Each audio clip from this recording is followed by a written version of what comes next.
I want you to want me. I want you to want me. I want you to want me.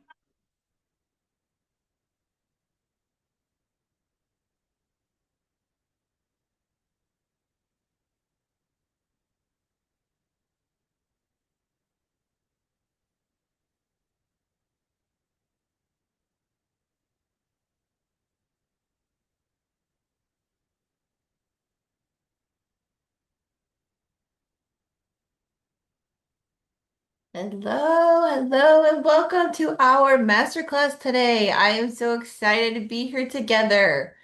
This is going to be great. Just see the warning here on the screen, and let's get started. All right, how are you guys doing today? How are you feeling? I hope you are excited to be here. So you're going to learn a little bit about me if you don't know me yet. Um, some of you are new to me. Some of you may know me. Maybe you've been here before. Maybe you know me from a group. I would love to hear that. So if you can add that while you're watching, send it in the chat. But today, our title for our masterclass is How You Can Add Unlimited Income by Leading as a Trusted Expert instead of an observer. I'll tell you exactly what I mean by that because you might think, I'm not an observer, I work with a baby, but we're talking about the important things that come up to you that you know are wrong, that you know you want to share, and that you might not be called upon in that area. You're respected or listened to. So also, plus three ways to stop being overlooked as just the nanny, right? So we're going to talk about how that happens. So in just the first 15 minutes, we're going to cover these things.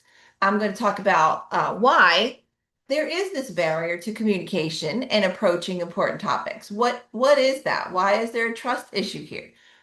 Why do you struggle to feel appreciated and valued at the level of what you're worth, right? Why is that a struggle here? What is going on? Talk about perception equals truth, right? We're going to talk a little bit about that because I think that that's very overlooked um, in my experience in all fields, actually.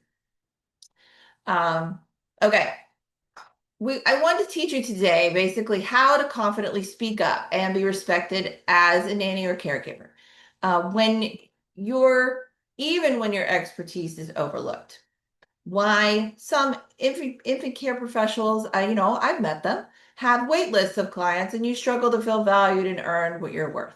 We're going to talk on four phrases and an essential communication strategy. I'm going to share with you that when you know something isn't right, and with such confidence, you can share it that even medical professionals will start asking your opinion. All right. I promise I am one. So you can trust me of what the parent wants to hear and what the professionals, what they look for. How are they going to, trust and go to you?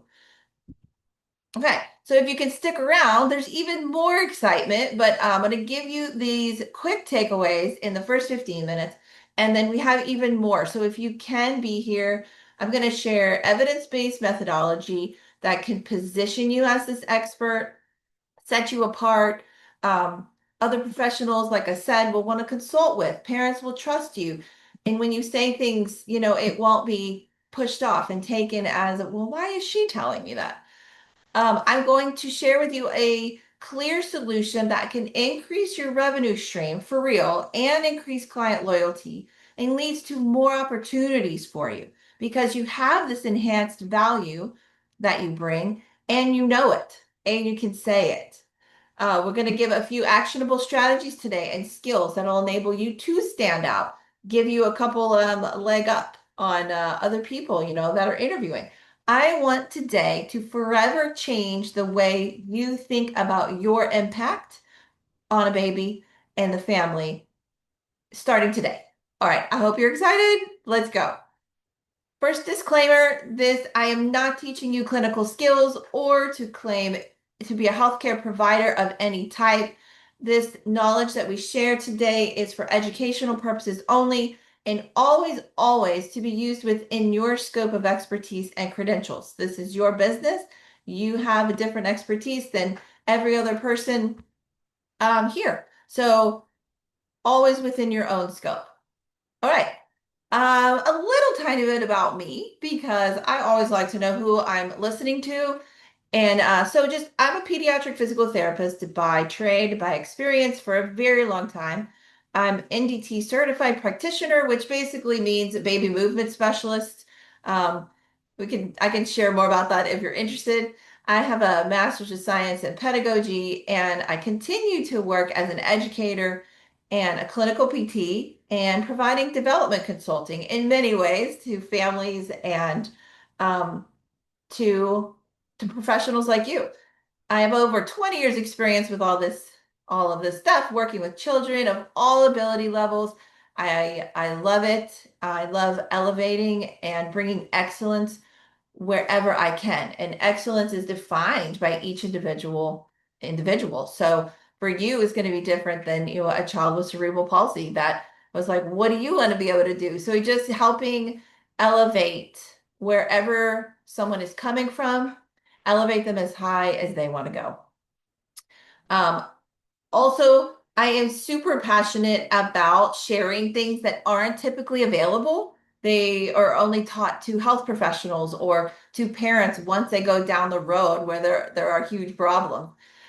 In doing this, I've learned that you can master the communication and the abilities like of this kind of secret high level knowledge, but bringing it down, making the complex simple. So then this will help you not to be passed over when you have an opinion, not to feel like, well, that's not my lane. Let me stay in my lane.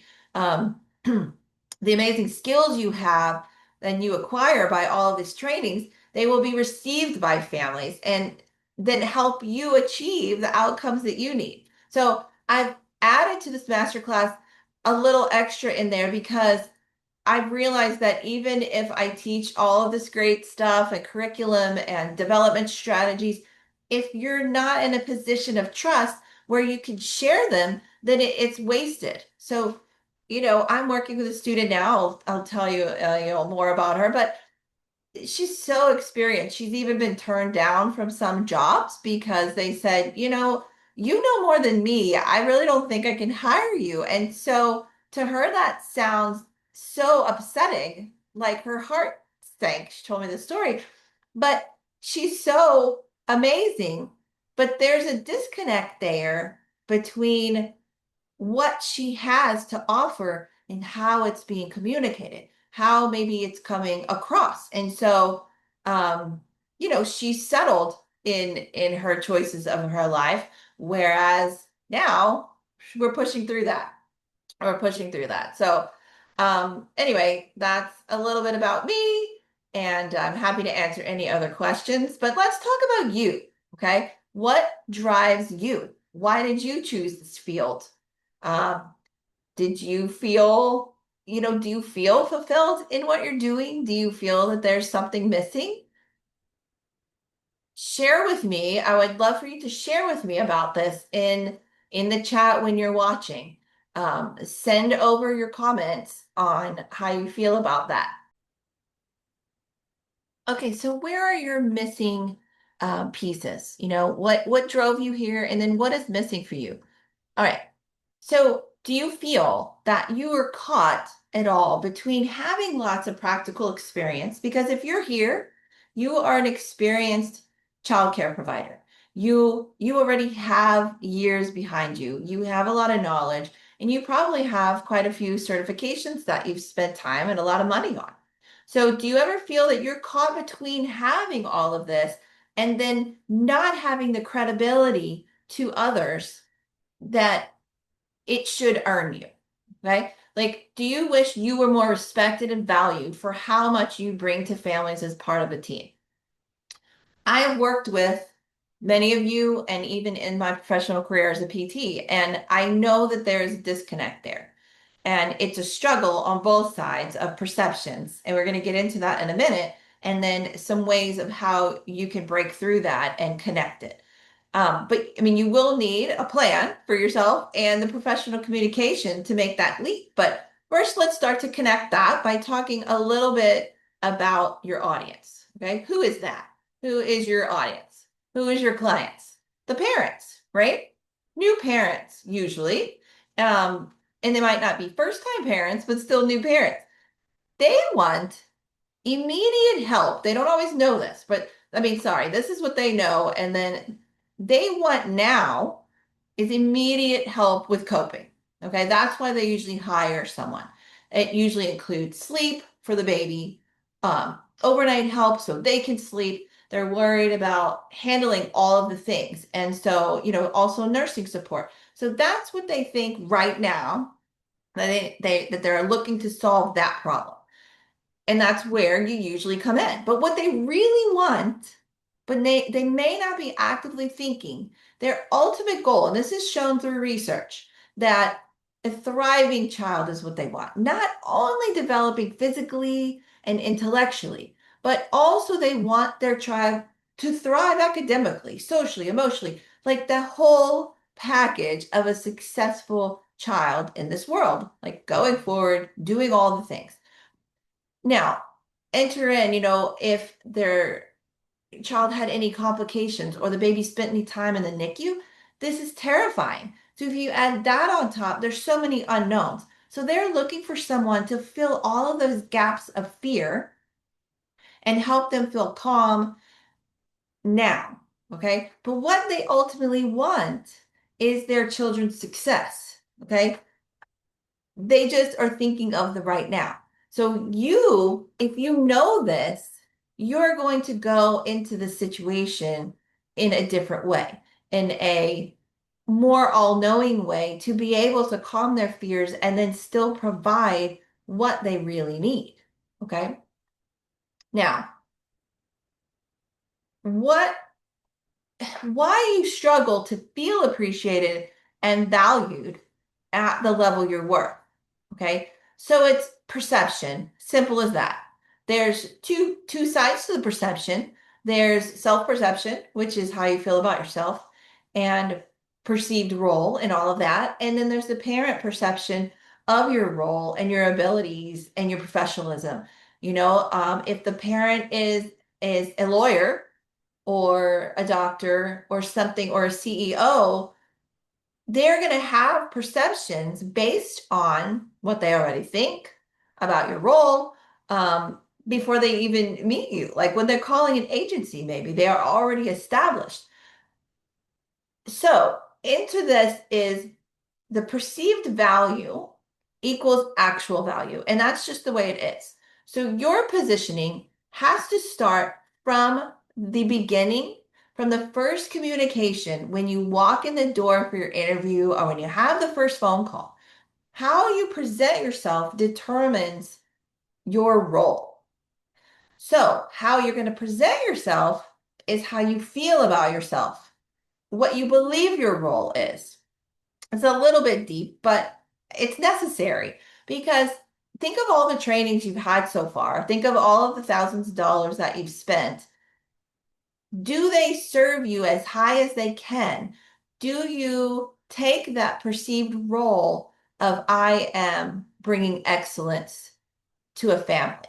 If you do, fantastic. I would just really analyze that because I've worked with quite a few people similar to you, and even though it's like the initial thought, yeah, I have this and I have this and I have this, but is it embodied in how you show up, how you present yourself? So how you feel about yourself is going to come through with your word choice, right? Just for example, the words that you choose on your resume, on your websites, or the way you speak when you answer a question.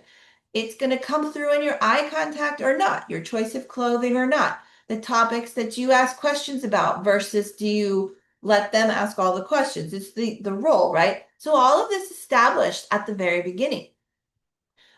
Did you focus on meeting their needs and worries, or were you kind of focused on almost like defending yourself and listing, I have this and this and this and this, right? These small things are how you change that just the nanny viewpoint. You can start this today. You can start this tomorrow when you go into work. You can start immediately jotting down, answer some of these questions that I'm asking and jot down, did this jog anything inside of you that you could work on? Um, as an experienced infant caregiver, you will have observed so many infants. So in situations, you likely can spot a lot of problem areas, right? A lot of, even if it's with development or movement or behavior or parenting or struggles or sleep, you can likely spot when things aren't working correctly or if something is wrong, right? But if there's this gap between your perceived role and then your observations, there's going to be a problem with you sharing it, with you stepping into that expert area. And maybe until now, that's been out of your control, right? But we're going to work on that today. Um, the other thing I wanted to add, it's disconnecting for a parent that to have observations given to them without being able to offer a reassuring suggestion. So how to work on it. And that's where our second part of today comes in, is that oh yeah, this is wrong, with Sarah, and you really need to go see your doctor. You really need to figure this out. So it's going to be disconnecting for you to step into a role and then not be able to offer them a quick solution, a quick win, quick thing to try. So some of you I know will have those in your back pocket. Um, but all of this has to be connected for you to be able to share them. Okay. All right. Are you with me? Um, so there's another thing. I'll just say this real quick. I have this in a quick training that I can share with you if you're interested. But just a short mention of this, that the parents, their children's success is a reflection on them. So of their own abilities to parent. And whether that's rational or not, it doesn't matter. It's there. So if you like become this trusted person, you're in the background, you make everything happen, and then make everything work. You make them feel safe and everything's covered and it's like a check mark. They're like, okay, I've got this.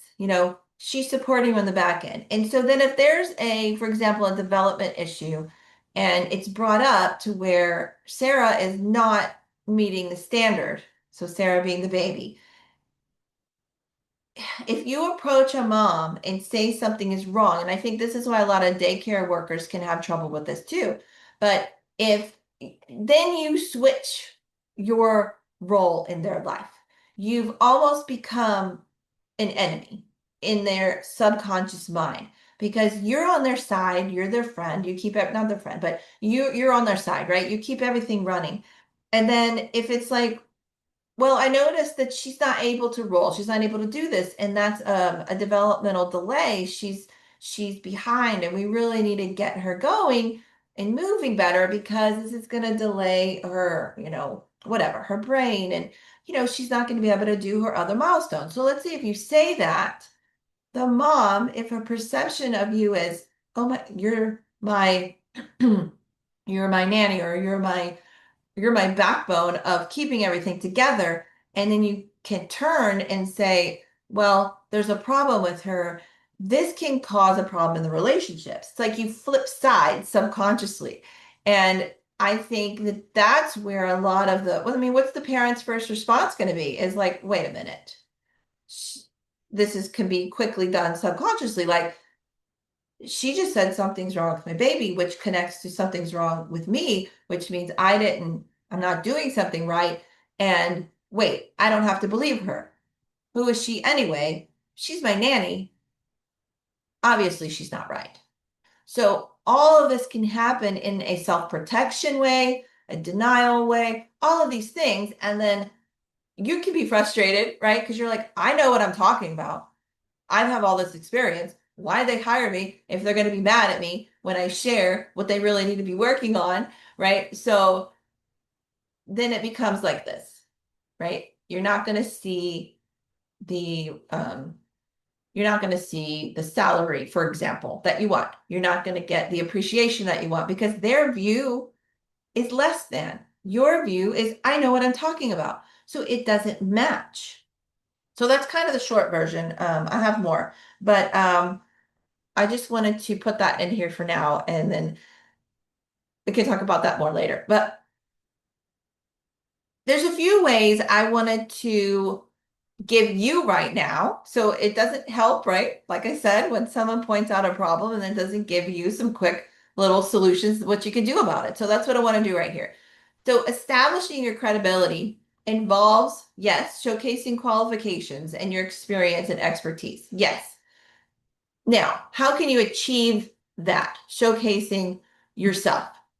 And one way is through certifications and specialized training. Yes. What you believe about yourself, which we touched on, oops, sorry about that, is really, really matters because how you present yourself it's going to come across how you believe about yourself, what you believe about yourself. It's going to come across in your words and all of your things. So if you have the certifications and don't present yourself as such, then they don't exist.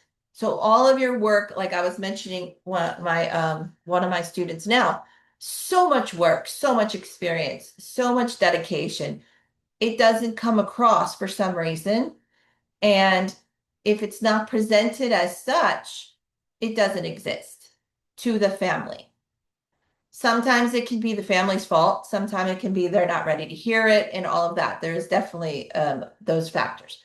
But we can't change those factors. So we're going to focus on what you can change, which is these tips on the slide here. So the other thing I want to talk about is a unique value proposition, and this is something you can work on your own, is it's basically a clear statement that you create and that you believe.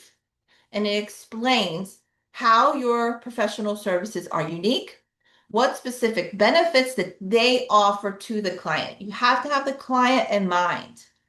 And this statement is going to highlight you, basically, and set you apart from competitors. Why should they choose you over other people? So this is something that I recommend everybody create for yourself because it's going to lead your business.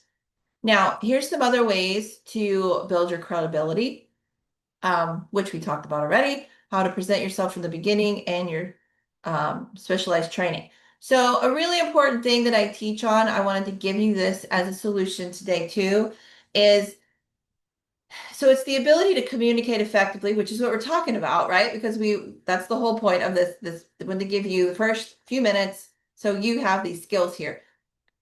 You have the ability to communicate effectively with both clients and medical professionals, right?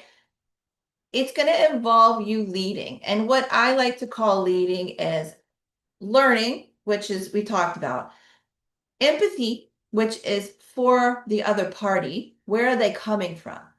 Advocacy is for the baby. You're advocating for the baby, but you're empathizing with where the parent comes from.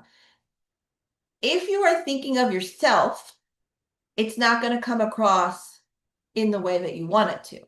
If you are leading the relationship in, I deserve this, I have the training, I know these things, that's going to come across to the parents. And then that's not going to get you what you want. Okay. So using language that builds trust and rapport while demonstrating your professionalism requires a deep confidence in yourself and a deep self-esteem is kind of a lighter word that I want to use, but it's just a deep understanding to where you don't have to prove it. You don't have to prove it. It's going to show. Okay. All right. That's all I'm going to say about that. So, um, let that sit for a minute. See how that feels with you. All right. So 4 phrases that I promise to start using immediately that can take away the stress and competition feel. This is your step 1 of stepping into your positioning as yourself as an expert. Okay. And you are the go-to. You have to trust and own your own knowledge here.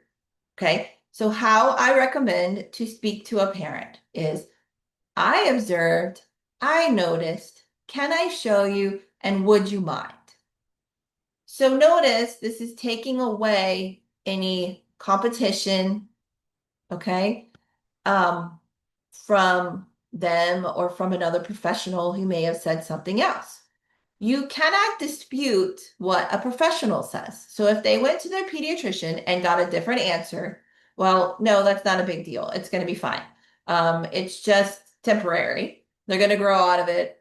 Reflex, just don't do, things that make them spit up or whatever it is. Or it's okay if they don't roll, they'll learn it in their own time, whatever. You can't compete with that because if you come and you try to dispute and compete with that, your credibility goes down. The majority of the time, the pediatrician is held in high regard. There are some people who are open, but the majority of the time, and I'm not saying not all pediatricians are bad. I'm not saying that.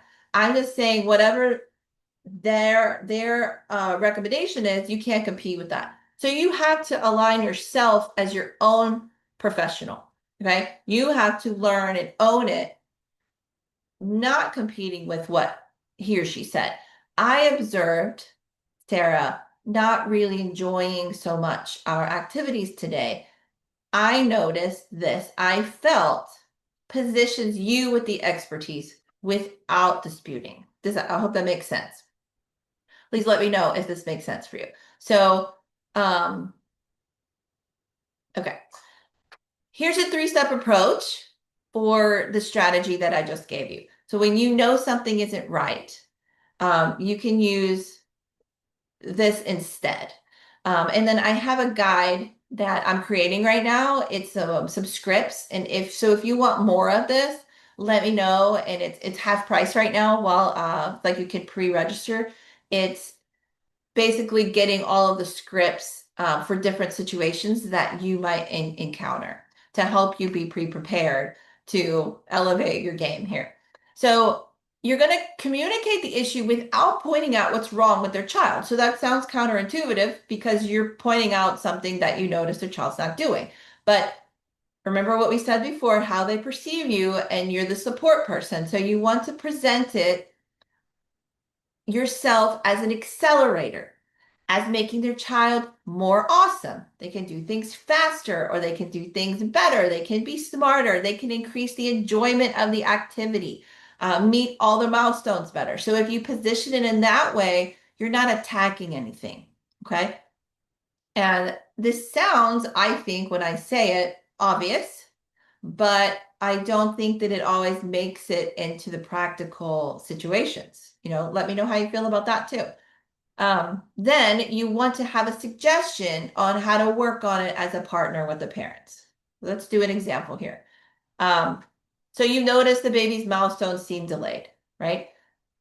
Hi, Miss Smith. When I just want to talk, so you also pause, sorry. You should have times scheduled where you talk with parents, right? That you once a week or however you do it, you should have that set up for credibility and a lot of reasons. But so when I was playing with Sarah on the floor, I noticed she's not enjoying it as much as she could be. We were rolling and reaching for her toys, and I don't want her to feel stressed with this. They're not having fun because her toys, this is her play and learning for her age. This should be fun. So I'd love to show you, here's and to your suggestion, I'd love to show you a few activities to make her more amazing with it, and it'd be much more enjoyable for when you guys are playing together.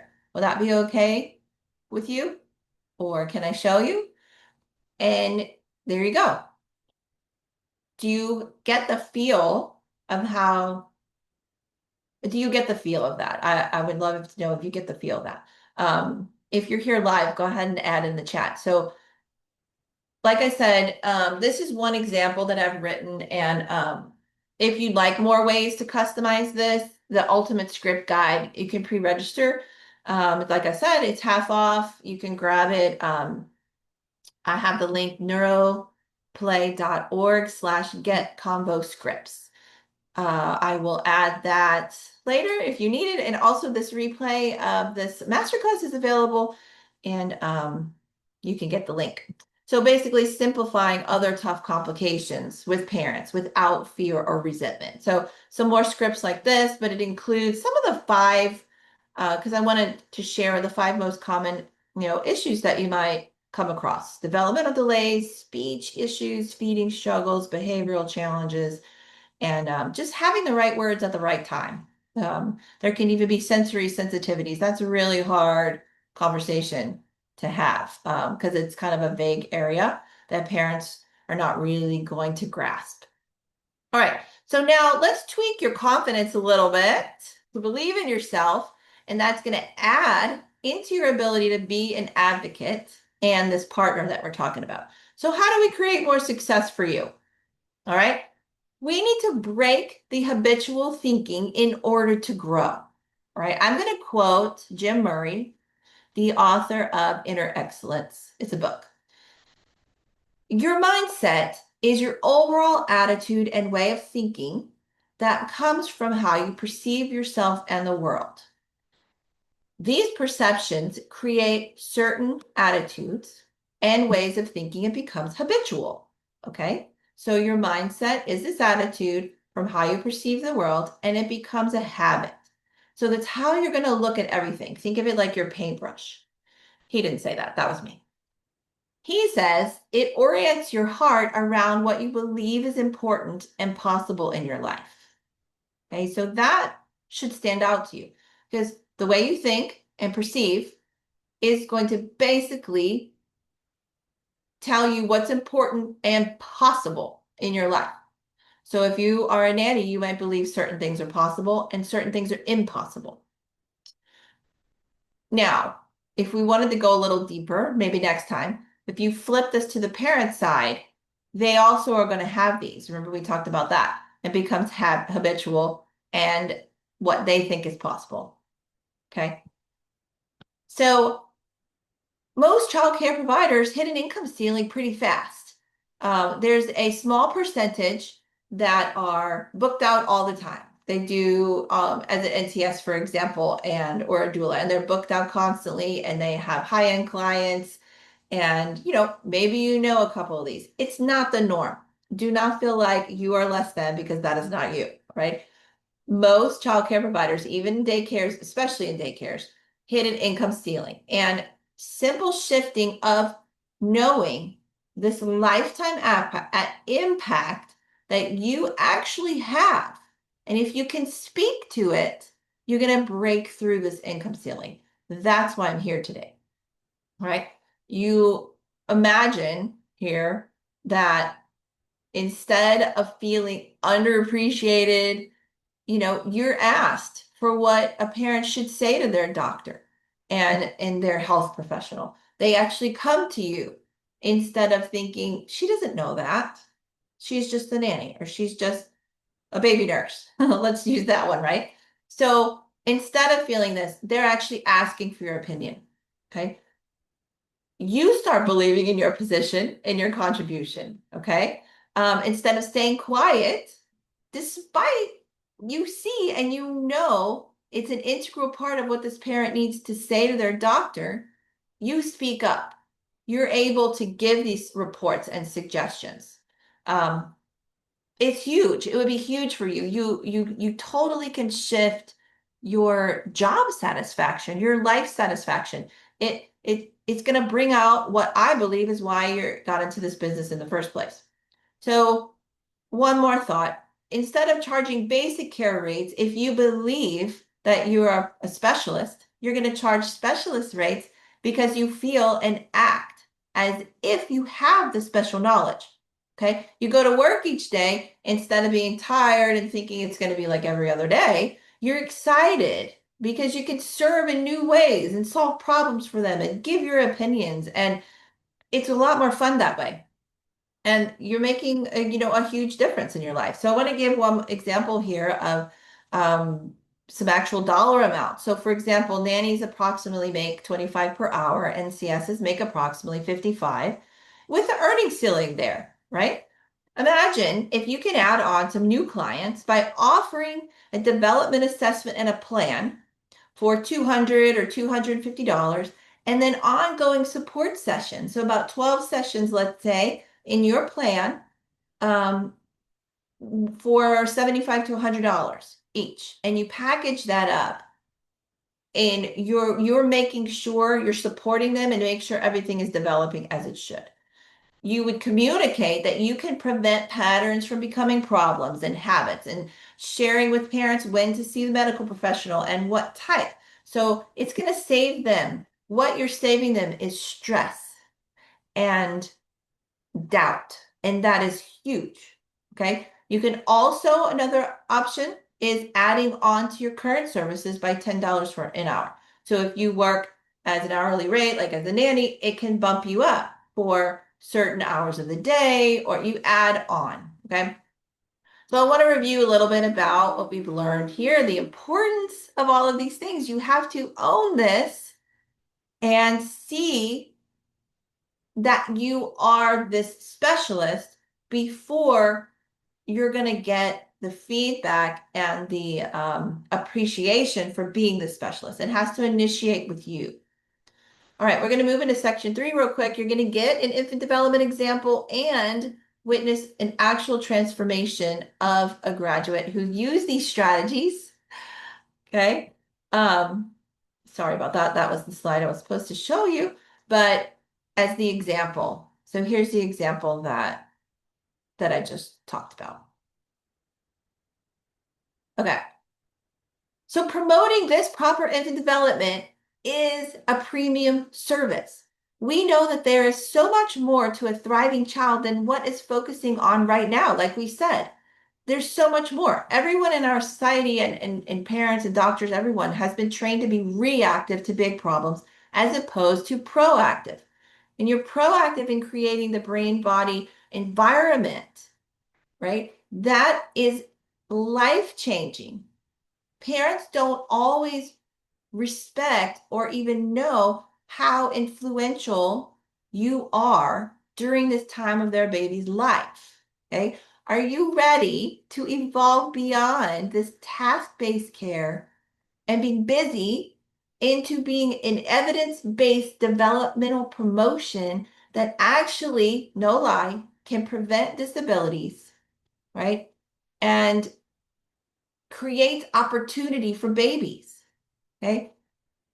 Now, research shows, we all know this, that early detection and support not only improve all the skills, right?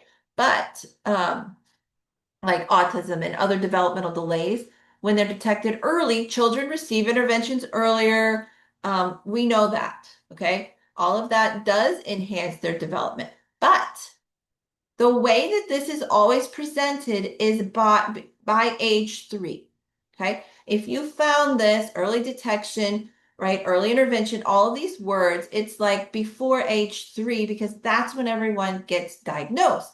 But what I'm speaking of is how you can start this process within the first few months without a diagnosis, without the clinical label, the stress, the need of going down that route. Okay.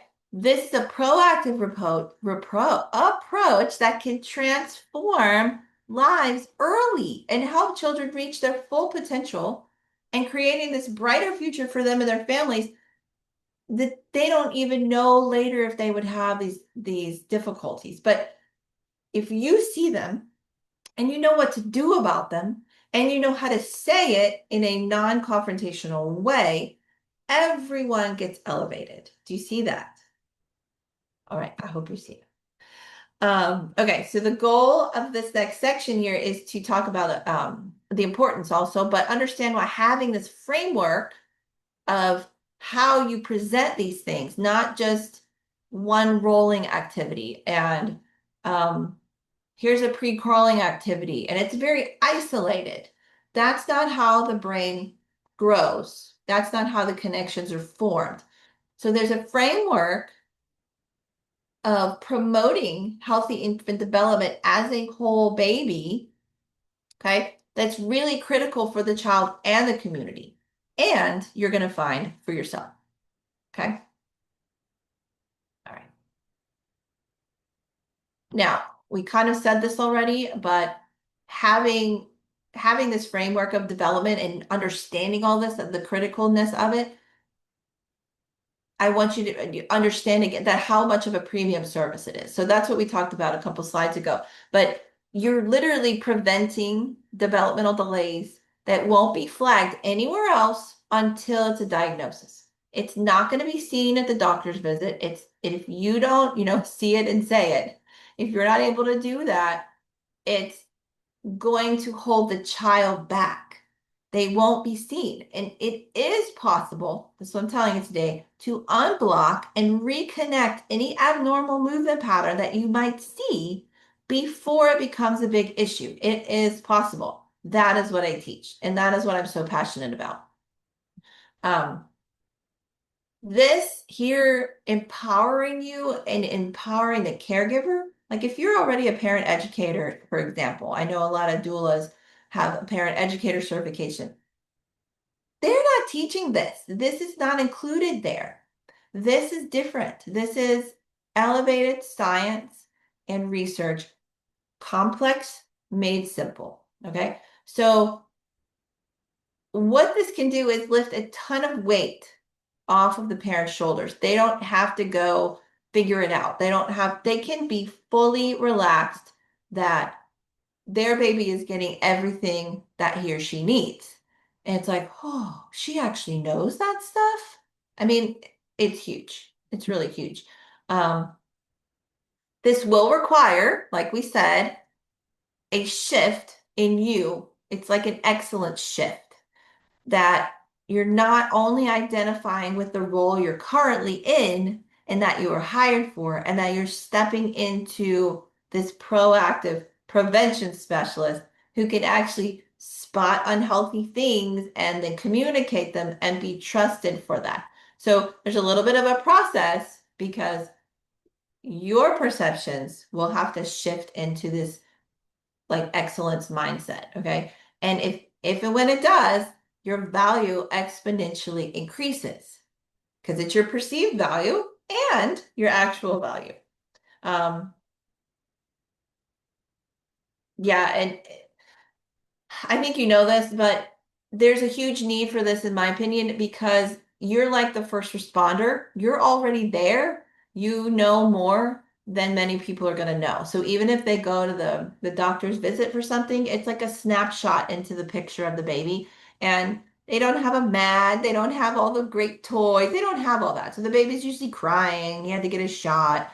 Um, so it's life changing to be able to be on the front lines and know and see and do.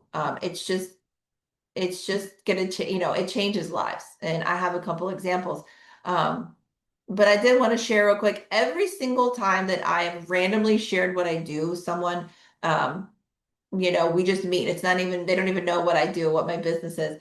And I share how I help promote development from the beginning, and I teach caregivers so then the babies can thrive and not have any, disability or whatever, or lessen it or prevent it, all of that, connect the brain, whatever.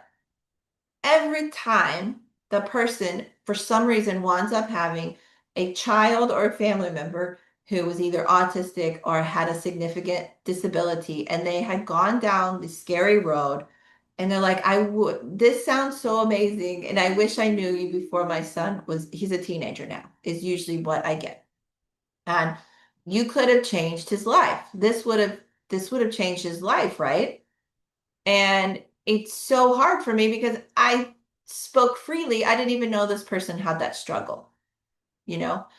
They usually say, I knew something was off, but no one else agreed with me. Stuff like that.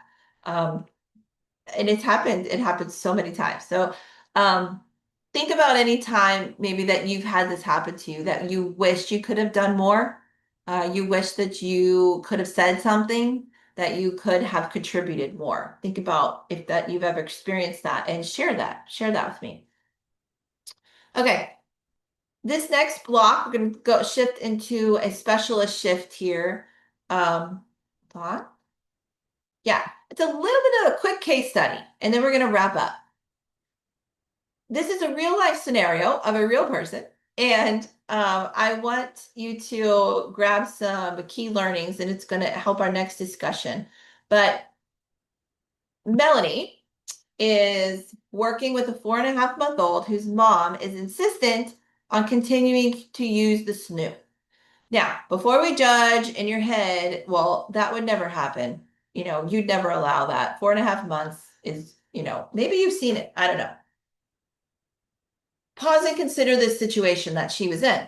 So when Melanie was hired, it was for sporadic overnight care and just to give the mom some rest, right? In quotes. So when she brings to the mom's attention all of her concerns, it's very easy for the mom to dismiss, right? Because in her perception, that's not Melanie's area of expertise. So it's very easy for the mom to say, well, to stay in her comfort zone for one, because she's like this. This helps me sleep. This is what I need. So it's easy for her to stay in that comfort zone and not analyze it too much. She can blow it off. So when it's brought up that this news should not be used after 3 months, because it's kind of like it's not a swaddle. For some reason, some people, parents, I think it's like a swaddle, so they think it's fine. But when it's brought up that it shouldn't be used after 3 months because the baby's beginning to roll, the mom can confidently say to herself, well, we're okay because she's not trying to roll yet, right? So, not being in a position of trust, Melanie can't say that the mom is actually delaying her baby. So if she's 4.5 months and she's not trying to roll yet, it's because she's in the snoo. Not it's okay to keep using the snoo because the baby's not rolling. She doesn't know that she's literally damaging her baby's abilities. Because if we ask this mom, would you want to damage your baby's abilities? She'd say, of course not. I'm not doing that.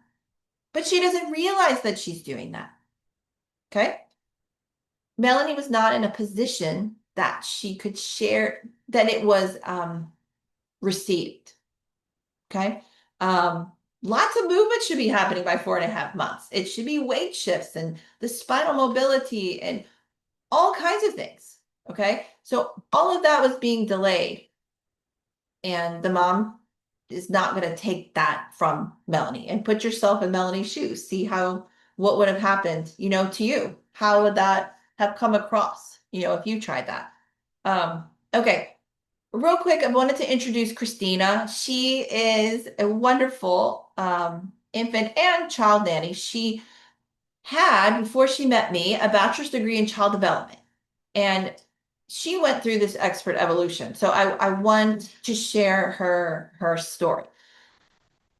So she had a bachelor's degree, like I said, and a love for teaching. She loves doing early reading with babies and toddlers and literacy. So she found my program online and was really interested in the physical aspect of movement and that part of development because through all of her training, even her degree, it's not that's not taught. It's a specialist area, like I said, usually reserved for healthcare. So she didn't have any actionable ways. So she also in her life experienced watching her nephews be delayed and struggle, and she didn't know how to help them. So she left the knowledge part of all that she learned with me. But even with all of this, she was still only barely charging $20 an hour because she hadn't yet owned it, right? Which is what we talked about at the beginning. So with specific action items, Christina, I gave her, I had to make her step out to start owning this specialist mindset. She had to apply for 10 jobs, including those she would have never applied for before because she didn't feel qualified. Well, in 2 days, I'm going to speed this up for you, she got an offer that she would have never applied for. And she's described, some of her updated abilities and, her words. She says, I had a past client who was arching his back and using other abnormal movements in order to roll. And with some guidance from Elizabeth, I was able to not only identify these incorrect movements, but using play to help him correct the movements. And he was crawling and cruising not only at his age appropriate time, but also with the correct patterns. And she also said, I think because parents see, and doctors actually, that the baby is rolling or crawling, everything is fine. But few know to look for how they're doing it.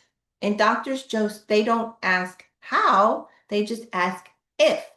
And so all of these things are missed unless there's a trained eye who knows what these patterns mean and is able to say this to the parents and the professionals. Otherwise, the movement will never be changed and will affect all future movements as well. Okay. She also raised her rate higher than she ever had before and is continuing to do so as I support her with that.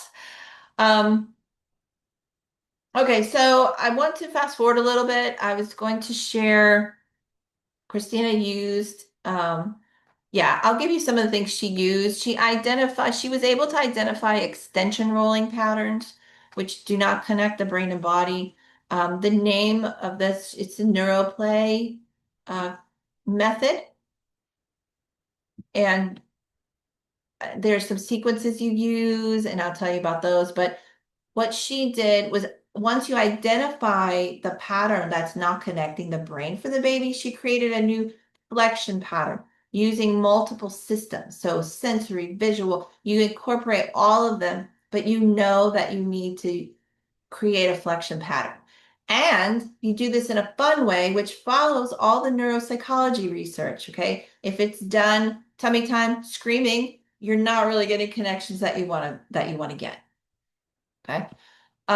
She continued to fine tune this baby, and he went from about 3 months delayed to age appropriate and remained there for, he's now, I think, I don't know, probably close to 2, 1.5 to 2, I'm not sure, but stayed there and did not have these anymore. Um, she used, like I said, the neuroplay method that I teach, but her ability to own her own value was the game changer. That she doesn't need, not that she doesn't need me anymore, but she doesn't need me anymore. um, okay, so these abnormal movements become strong habits and they affect how the brain develops. If you are promoting good movement, you're going to be preventing abnormal movements from presenting themselves and growing stronger. Okay. They will grow stronger, and the body thinks that's how it's supposed to move. Okay. The brain connections strengthen in the less than optimal way. Primitive reflexes, they won't integrate. The pattern gets stronger, and then that causes a lot of delays later. Um, some of the areas that are affected, mild torticollis, orthopedic issues with hips, legs, and feet, cognitive neurologic systems like ADD, sensory issues, coordination, handwriting, all just to name a few. These are all determined early because of all of the foundations that are being set up.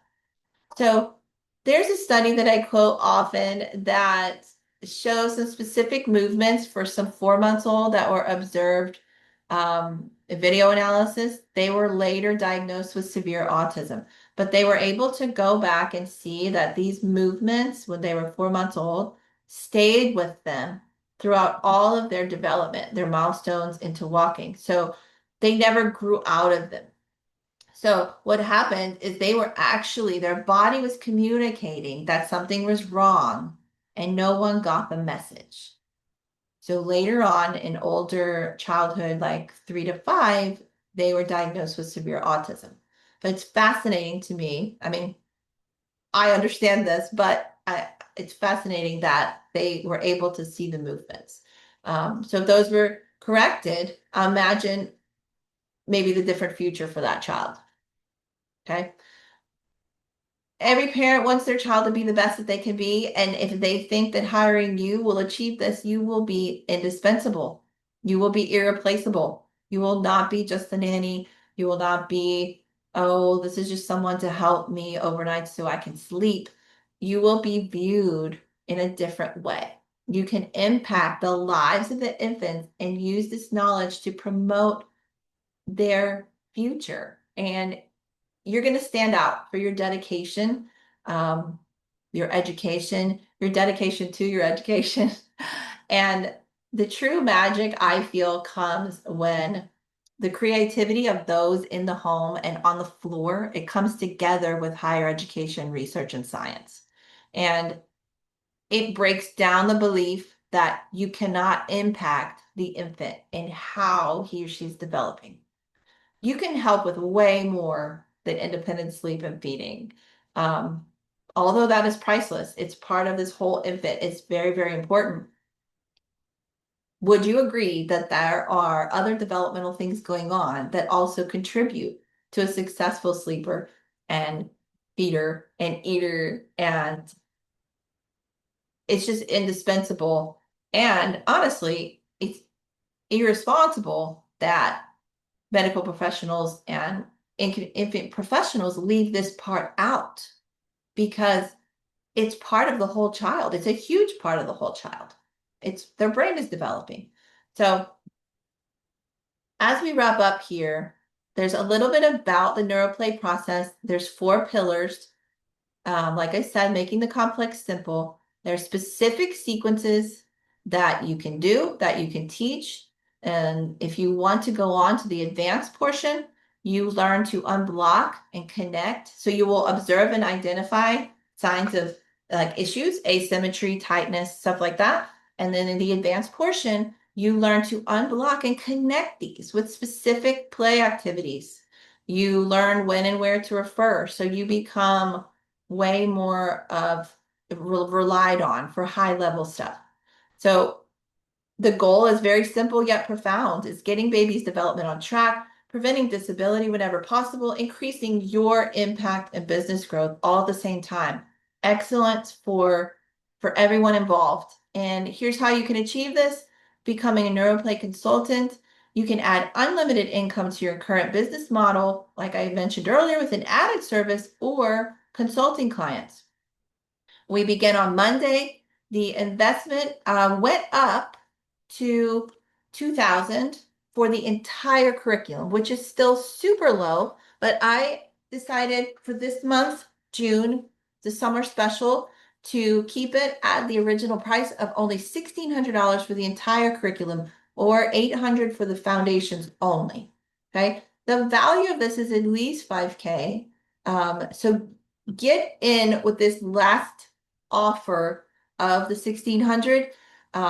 Payment options are available. This is a link. You can get all the information and you can ask me any questions that you have. Here's an example of how you can get your money back many times over. But one example was if you're adding $10 an hour for 5 12-hour shifts, that equals $13,200 per month. So if you were let's say you had 5 12-hour shifts, this is just an example, that would come out to that. So you can adjust this for yourself. Do the math. Do the math and see if this works for you. If it doesn't work for you, I definitely do not want to waste your time. You have to see if this works for you. Does this excite you on the inside?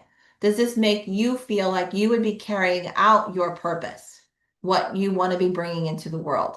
If yes, then click the link and go look at it.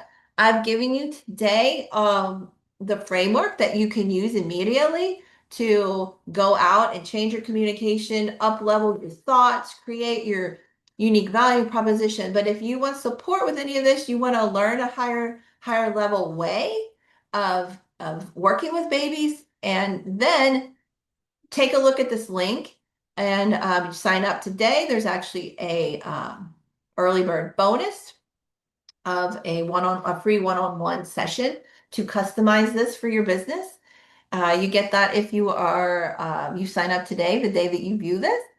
Um, so just the other thing is here is 12 sessions, let's say at $100 each. Oh, so you have the assessment and plan, $200, 12 sessions at $100 each. This is just an example, equals 1,400 per client.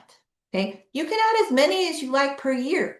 That's why I say this is unlimited new income stream. Can start with your current clients. You can flip over to new clients. You can advertise that you now have this skill. So it just opens up a new world. Like I said, this blueprint, like I've given you today, you can use it now to go from professional to specialist. Use your current certifications that you have and step into the role bigger, or jump into the program with me, into the curriculum, Neuroplay Method curriculum, and let's do this journey together. And here is the fast action bonus I mentioned. Receive a one-on-one session at any time to use during the program. Here's the link. And I am so happy to spend this time with you today. I hope that you've changed the way you think about yourself and your possibilities, and expanded your thinking today and supports you. And if you would like support implementing, let's work together. Here's the code. You know where to find me. And thank you so much. Have a wonderful, wonderful day.